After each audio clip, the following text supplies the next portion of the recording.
প্রশাসনের কড়া তদারকি, অন্যদিকে কোম্পানির উচ্চ মূল্যে গ্যাস সরবরাহ, ফলে বিপাকে পড়েছে ঝিনাইদহের ডিলার ও খুচরা গ্যাস বিক্রেতারা।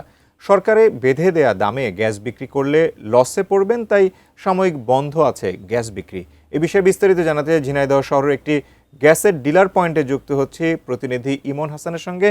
ইমন হাসান, বিভিন্ন রকমের আমরা পরিসংখ্যান দেখতে পাচ্ছি, দাম কিভাবে বাড়ছে, আবার কেউ কেউ এই দাম বাড়ানো নিয়ে তারা কিন্তু বিভিন্ন সমস্যার মধ্যেও পড়ছেন এবং গ্যাস বিক্রিও বন্ধ রাখার মতো খবর আমরা পাচ্ছি। এই মুহূর্তে কি আছে আপনার কাছে জানাবেন। শাকুর, আপনাকে জানিয়ে রাখি যে ব্যবসায়ীরা কিন্তু মূলত বন্ধ রাখার কারণ হচ্ছে যে ভোক্তা অধিকারের যে জরিমানা, কারণ তারা 1728 টাকা যে সরকার বেঁধে দিয়েছে দাম, সেই দামের তুলনায় আসলে মূলত যে বেশি দামে কিন্তু তারা ক্রয় করেছে, যে কারণে আসলে বিক্রি করতে গেলে বিপদে পড়ছেন। সেই কারণটাই গ্যাস বন্ধ আছে বিক্রি করা। তো আমি এই মুহূর্তে একটা ডিলারের সাথে কথা বলবো। আসলে একটু বলবেন যে কি সমস্যা রয়েছে এখন বর্তমানে আপনাদের? বিসমিল্লাহির রহমানির রহিম। আমি শেখ জাকির হোসেন, শেখ ট্রেডার্সের মালিক।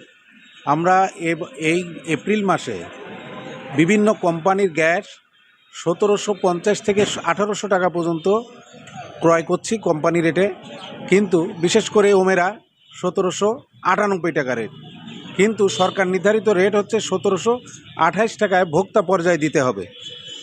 এই রেটে আমরা কোনোভাবেই দেওয়া সম্ভব হচ্ছে না, এবং যে কারণে ভোক্তা অফিসার এসে আমাদেরকে বিভিন্নভাবে জরিমানা এবং একের পর এক প্রতিদিন 1-2 টিম করে দোকানে এসে আমাদেরকে জরিমানা করে যাচ্ছে। আচ্ছা, ভোক্তারা যদি আসলে কিনছে, তা আপনারা ভোক্তাদের কাছে কত টাকা বিক্রি করছে?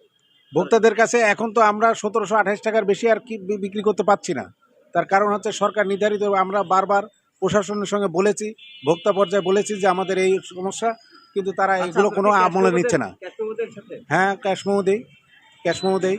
আচ্ছা, তো আসলে আমরা জানছিলাম যে শাকুর, আপনার মাধ্যমে জানানোর চেষ্টা করছিলাম যে এখানে যে সকল ডিলার ব্যবসায়ীরা আছেন তারা কিন্তু জানাচ্ছিলেন যে সরকার বেঁধে দেওয়া দামের তুলনায় বেশি দামে কিন্তু তারা কিন্তু কোম্পানির কাছ থেকে কিনছেন, কিন্তু সেই দামে আসলে বিক্রি করতে গেলে জরিমানাও তাদের উপর আরোপ করা হচ্ছে। সেই কারণে আসলে আজকে বিকেলে জেলা প্রশাসকের সাথে বসে একটা সিদ্ধান্তের পরবর্তীতে গিয়ে কিন্তু তারা গ্যাস বিক্রি করবে। তো এই ছিল আমার কাছে ঝিনাইদহের গ্যাসের সর্বশেষ।